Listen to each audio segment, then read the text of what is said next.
They met, they loved, they married, and then they changed, not because love faded, but because the illusions did. Marriage is not the problem, expectation is. It begins with romance, but quietly replaces reality with fantasy. They'll complete me. No, they'll reveal what's incomplete in you. The first trap is the trap of rescue. We marry thinking someone will save us from loneliness, from pain, from ourselves.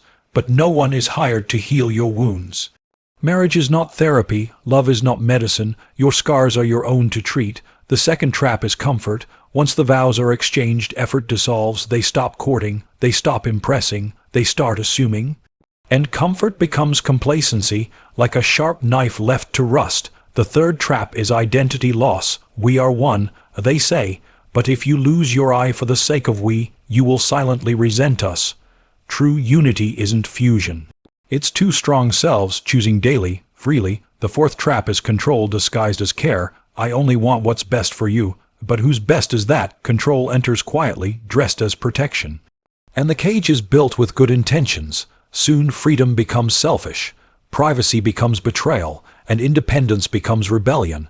Marriage at its worst is mutual manipulation. At its best, it's mutual evolution. The trap isn't the bond, it's the blindness. Blind to the hard truths, blind to your own baggage, blind to the work required. They think marriage is the end of the chase, but it is only the beginning of the discipline. Discipline to grow when it's no longer fun, to choose respect when emotions burn, to speak truth when silence is safer. Marriage is not a fantasy to be fulfilled. It is a contract of reality, not signed with ink, but with intention. So escape the traps, refuse comfort without effort, reject love without truth, abandon control, embrace self-responsibility, because a successful marriage isn't built on passion, it's built on perception. Clarity, courage, the wise do not fall in love, they walk into it, eyes open, feet grounded, heart steady. They fell in love, and that was their first mistake. Not because love is wrong, but because they thought love was enough. They believed love would solve, love would protect, love would carry, but love is only the bait. What hooks people into marriage isn't truth, it's hope. Hope that this person will never hurt them. Hope that this person will always understand. Hope that this person will love the broken pieces they've never dared to fix. But hope, without clarity, turns into delusion, and delusion breeds expectation. Expectation becomes law, unspoken, unwritten, but enforced daily. She should know what I need. He should act like he used to. They should understand me, without me explaining, and that's the trap. Not that your partner failed you, but that they failed to meet the script you wrote for them, without telling them what was in it. The wedding is the stage, the vows are the lines, but after the applause fades, two people are left trying to live up to characters they never agreed to play. Love is beautiful, but love turns bitter when it's used as currency. When I do this, you should do that. I gave you this, you owe me that. I stayed loyal, so why are you distant? But love is not a transaction. It's not a contract of returns, and yet, most enter marriage expecting dividends. They don't marry a person. They marry a vision, a version, a fantasy crafted by longing, not truth. So when reality shows up flawed, tired, human, they panic. They blame, they think the marriage is failing, but really the fantasy is dying. Expectation feeds resentment, the silent kind, the heavy kind, the kind that builds day by day, smile by smile, until the explosion feels like betrayal. One missed call, one forgotten anniversary, one offhand word, and suddenly everything feels broken. But it's not broken, it's real. You expected romance every day, but love is not a festival, it's a practice. A repetition. It shows up with dishes, not roses, with listening, not speeches. You expected to be understood without speaking, but silence is not communication, it's assumption, and assumption is a silent killer. You expected your pain to be healed, but no one is trained to fix the wounds you never cleaned. They can love your scars, but they can't remove them. So people suffer, not from abuse, not from neglect, but from the quiet war between what is and what should be. They say, this isn't the person I married, but maybe this is the person you never took time to know. The bait was the best version of them. Charming, present, available, the real version, flawed, distracted, Human and still worthy, but not what you expected. The trap isn't them. It's the movie in your head, the happily ever after, the soulmate who reads minds, the partner who never fails. It's a lie, sold by stories, fueled by fear, and maintained by silence. Expectation sets the stage for disappointment, and disappointment, left unchecked, turns into contempt. So what's the way out? Kill the fantasy, see the human, strip the illusions, love what is, not what should be. Because real love doesn't promise. It adjusts, it asks, it listens. Real love says, I don't expect you to fix me. I don't expect you to be perfect. I expect you to be honest, and I will be too. Because the only real cure for disappointment is clarity. Expect less, communicate more, don't worship the idea. Understand the person, and maybe then, marriage stops being a trap and becomes a conscious choice. They wanted love, they expected magic, but what they got was a routine, because after expectation comes possession, and after possession comes stillness. They think the hard part is over once they have the person. They think the vows are the finish line, but in truth the vows are the starting gun. Love is loud in the chase, but silent in the keeping, and what kills more marriages than infidelity is familiarity. They stop trying, they stop noticing, they stop showing up the way they did in the beginning. The texts slow down, the compliments fade, the effort vanishes because they assume permanence. I've got them now. She's not going anywhere. He'll always be here. So why try? That's the second trap, security mistaken for immunity. They forget that commitment isn't concrete. It's a contract renewed every day, not signed once and left to gather dust. Comfort begins to rot, because once they stop earning each other, they start taking each other for granted. The same voice that used to excite now irritates. The quirks that were once cute now exhaust. The habits they once ignored now become crimes, because effort left the room, but expectation stayed. You should still make me feel special, but I stopped treating you like you are. This is how love dies, not in fire, but in silence, in the untouched moments, in the missed chances, in the comfort that turned into carelessness. They don't cheat because of temptation. They cheat because they stopped being seen, and often they weren't seen, because both stopped looking. Security became the excuse to stop evolving. I've got a wife now. I've got a husband. And with that sentence, growth ends. But humans are not fixed. They change, they age, they desire new things, and if you stop becoming, you stop being the person they once met. Marriage demands reinvention, not once, not twice, but constantly. Because when you stop growing together, you start growing apart. It's not about butterflies, it's about discipline. It's not about surprises, it's about presence. Ask yourself, when was the last time you studied them? When was the last time you asked, what's changing inside you? What are you afraid of now? What do you need from me today? Love gets lazy when it feels safe, but real love stays alert, not paranoid, but intentional. Comfort is not the enemy, but comfort without effort is decay, and decay is silent. You don't see it until the structure collapses. One forgotten gesture, one dismissed feeling, one ignored need, and over time trust withers. They say, we just drifted, but no one drifts without first dropping the oars. Security became the blanket that smothered intimacy, because they thought intimacy would last without fuel, but you cannot burn a fire. On yesterday's warmth, the pursuit must never stop, not because they'll leave, but because you choose to keep deserving them. So flirt again, study them again, compliment again, genuinely, not for reward, but for reminder. Remind them that safety does not mean stagnation, that commitment does not mean coasting, that having them does not mean you've finished learning them, because the truth is, if you don't nurture what you've planted, even love with deep roots can die. And no one wants to be loved like a possession. They want to be cherished like a possibility.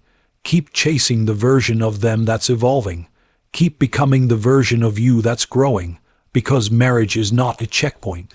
It's a campaign, and campaigns are won by those who never stop showing up. First came expectation, then came complacency, and now comes the next mask care. That isn't care, it begins with good intentions. I just want to help. I only want what's best for you.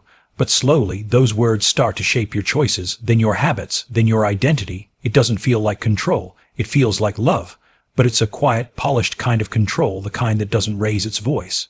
It raises its standards. They don't say, change for me. They say, I'm just worried about you. I'm trying to protect you.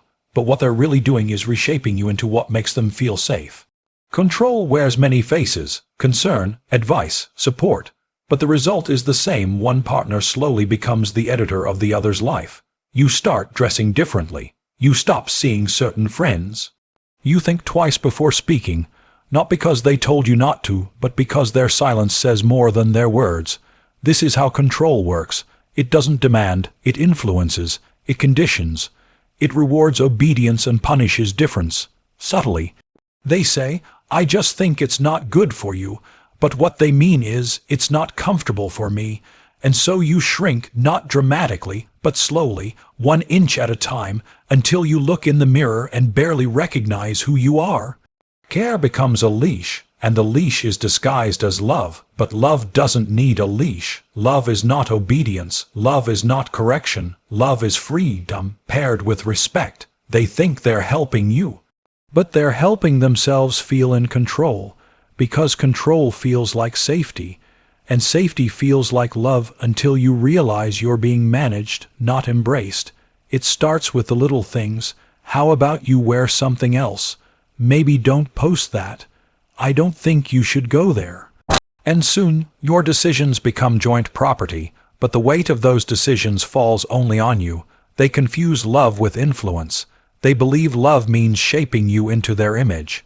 And if you resist, they call you selfish, defensive, unreasonable, because control doesn't like being named. It doesn't see itself as force. It sees itself as care. But real care doesn't need ownership. It doesn't need silence. It doesn't need sacrifice of self. Control always uses guilt as a tool.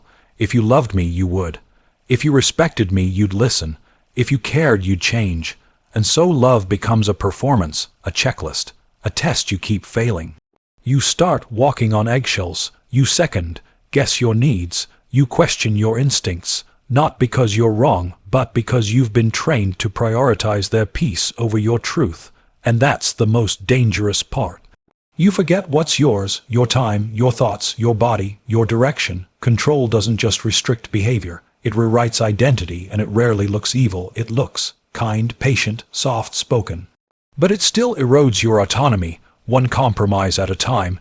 They say it's about protection, but what they're protecting is their illusion of power, because when they don't control you, they feel unstable, exposed, unequal, and here's the twist. They might not even know they're doing it, because this kind of control is often inherited, taught, normalized, but just because it's familiar doesn't mean it's right. Healthy love doesn't fear your independence. It celebrates it. It makes space for difference. It invites disagreement. It trusts without possession, because care without freedom is just domination with softer hands. So the next time someone says, I just care about you, ask yourself, do I feel free when they say that, or do I feel small? Because the more you shrink, the less of you remains in the marriage. And what's the point of being loved if you have to disappear to earn it? First came expectations that weren't voiced. Then came comfort that killed effort. Then came control, polished as care. And now comes the myth. The most romantic lie ever told. The myth of oneness, of two souls becoming one, of you complete me, of we are no longer two, but one flesh, one mind, one purpose. It sounds beautiful, it sounds holy, it sounds poetic, but in practice it becomes prison, because love does not erase individuality, and marriage does not require the death of self. Yet that's exactly what happens subtly, silently, systematically. They merge so hard, they vanish. They compromise so much, they forget. They become one, and lose two. The myth teaches that closeness means sameness, that a good marriage is agreement, that love equals alignment. That difference is distance, so they bend, then fold, then shatter, all to avoid conflict, all to preserve harmony, all to fit into the story. We're supposed to think the same, feel the same, want the same, but sameness is not connection. It's performance. They mistake merging for intimacy, and what they call closeness is often just codependency. When one person can't breathe without the other, that's not love, That's attachment addiction. You shouldn't have to lose your voice to keep your vows, but that's what happens. One stops going out, the other stops dreaming big, one gives up their creativity, the other gives up their freedom, all under the name of sacrifice. All under the banner of us, but when the price of us is me, the relationship is no longer union, it's absorption. They forget. A healthy marriage is not two people becoming one, it's two people choosing, daily to walk together, as full selves with full lives and full boundaries, because true love isn't about merging, it's about mirroring. It reflects you, it doesn't replace you. The myth says, if we're right for each other, we'll want the same things. But truth says, even the right person will want different things at times, and that doesn't mean the marriage is broken. It means it's real. Real love makes room for contradiction. It can say, I don't understand you right now. I disagree with you right now. I need time for myself right now. Without it meaning, I'm leaving you. But in the myth, every distance is danger. Every boundary is betrayal. Every I feels like abandonment, so they fuse. They share every account. They do everything together. They speak for each other. They think for each other. And they applaud themselves for being close. But beneath that closeness is loneliness, because there's no space, no solitude, no self. Love without identity is emptiness dressed as devotion. And it doesn't last, not because of disloyalty, but because of slow death. The death of hobbies, the death of privacy, the death of voice, the death of joy that doesn't depend on the other's mood. You are not half of a soul. You are whole. You don't need someone to complete you. You need someone to complement you. Because a marriage of two whole people is not a perfect agreement. It's a living tension, a daily negotiation. A dance between giving and keeping, between merging and maintaining, between we and me. And the myth gets even darker, because when identity fades and life becomes heavy, they look at each other and say, you changed, you're not the same, and they're right. Because neither of them stayed true to who they were. The myth created a merger, but no one survives inside a merger. Only masks do, and when the masks fall, so does the marriage, so abandon the myth. Not the marriage. Return to yourself so you can return to each other, because nothing is more attractive than someone who hasn't lost their fire, their individuality, their edges, their opinions, their spark. You are not built to disappear into love. You were built to expand inside it.